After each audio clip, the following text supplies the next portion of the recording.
kawawa na po ang bansang Pilipinas. Lumulubog na po sa kumunoy ng kahirapan. Tigilan nyo na po. Yan po ay aking pakiusap sa inyo, mga mahal namin senador. Mensahe niyo ho sa mga makaliwa na nag-rally to impeach Vice President Sara Duterte.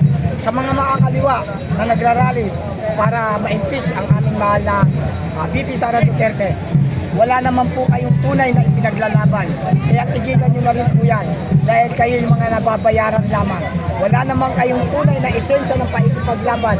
Para saan ang inyong paikipaglaban? Ano ba ang mapapala ng bansang Pilipinas kung sakaling ma-impeach si VP Sara Duterte? Wala. Walang benepisyo ito sa buong bansa. Kaya kayong mga makakaliwa, kung ano man ang inyong pinaglalaban, kung ano man ang dahilan kung bakit kayo narito, tigilan nyo na rin po yan. Maawa na po kayo sa bansang Pilipinas. Lahat po tayo ay apektado ng kahirapan. Lahat po tayo ay apektado ng mga pagsasayang ng oras sa impeachment na yan. Kaya dapat kayong mga makakaliwa, tigilan nyo na po yan. Magkaisa na po tayo. Yan po ang pakiusap ko sa inyo. Sir, sa tingin nyo, pagdating ho rito sa Senado, tungkol dito sa impeachment ni Vice President Inday Sara Duterte, may impeach kaya siya dito sa Senado? Sa tingin nyo po? Ako kung ako tatanungin sa legal fight hindi naman talaga may impeach. Walang grounds. Yan ay plain political lang. Pamumulitika lang. Wala talaga, hindi talaga dapat ma-impeach. Ang problema natin kasi ngayon, pinagkakaisahan talaga nila dahil ang main objectives ng mga anti-Duterte, ang kanilang mga pangarap ay matanggal sa pwesto si VP Sara Duterte, kaya dinadaan nila sa impeachment. Dahil takot na takot sila kay VP Sara Duterte pagdating ng 2028 national election. Yan po ang tunay na dahilan kung bakit gusto nilang ma-impeach. Kaya kung ako tatanungin nyo, hindi po ito ma-impeach. Dahil ang mga mamamayang Pilipino ay ayaw ma-impeach ang VP Sara Duterte. Bakit? Dahil si VP Sara Duterte ang only hope ng Pilipinas. Tanging pag-asa ng Pilipinas para bumalik uli ang kaunlaran, ang respeto ng ibang bansa sa atin at ang ekonomiya ay muling buhayin.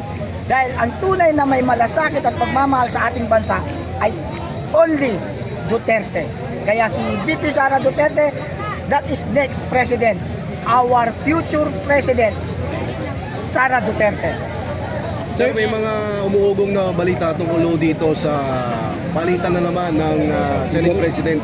Pagkatapos na maupo ho ni Senator Peter Arang Cayetano ay may gusto na naman silang ipalit. Bakit ho kaya nagkakaganito sa tingin niyo, sir? Kasi nga alam nila na si Senator Alan Cayetano, the Senate President, hindi bias. Si Senator Alan Peter Cayetano, Senate President at this present time, ay merong tunay na pagmamalasakit sa katotohanan. Ihayag ang katotohanan na walang kinikilingan. Kaya yun ang kinatatakutan nila na ma-outnumber sila at ang maging final decision ay hindi ma-impeach ang ating VP Sara Duterte. Kaya gusto nilang bawiin ang liderato ng Senate President. Yan ay pangit talaga yan. Bakit kamo? Andyan na siya, Senate President na, bakit hindi nila pabayaan? Tutal, alam nyo ba, kung hindi si Senator Alan Peter Cayetano ang Senate President, during that time na ina-aresto illegal arrest si Senator Ronald Bato, malamang nakuha yun. Kung hindi si Senate President Alan Peter Cayetano ang Senate President, malamang nasa dahig na si Senator Ronald Bato de la Rosa. Kaya lang dahil nga sa matalino ito at merong puso para sa katotohanan, hindi niya basta-basta ibinigay ang karapatan ni Senator Ronald Bato de la Rosa sa mga authority. Hinanapan niya ito ng legal document o ng warrant of arrest na bandang huli na diskubre na ito'y peke. Gawa-gawang warrant of arrest. At bakit ibibigay ito? Kaya napakaganda nung yan ay God intervention. Biglaan yan yung pagpapalit ng liderato, biglaan. Bakit nagkaroon ng biglaan pagpapalit? Inallowed ng Panginoon na ang maging Senate President ay si Senator Alan Cayetano para maproteksyonan ang katotohanan at hindi maibigay sa banyagang husgado si Senator Ronald Bato de la Rosa. Dahil napaka-imposible talaga ito.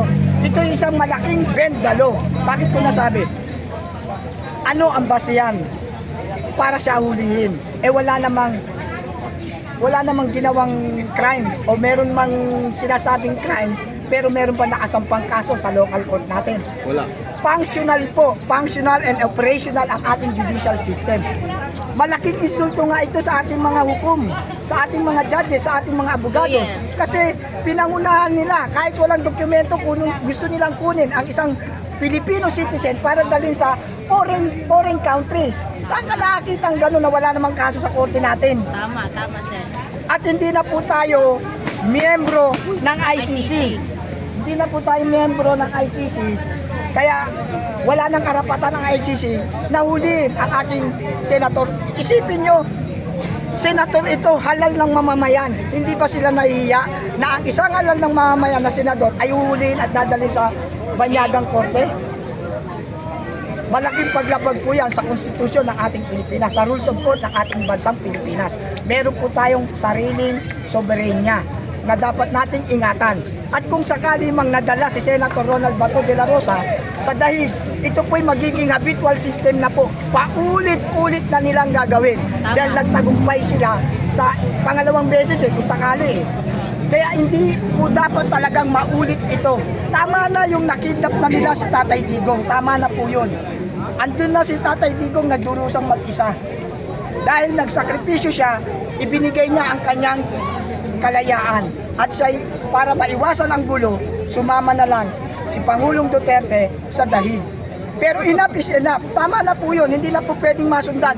Kung masusundan pa yan, malaki na pong kalukuhan yan. That is violation of our judicial system. Sir, sa ilalim mo ni SP Cayetano, sa tingin nyo, sino ang dapat tumawag ng Blue Ribbon? Sa Blue Ribbon. Opo.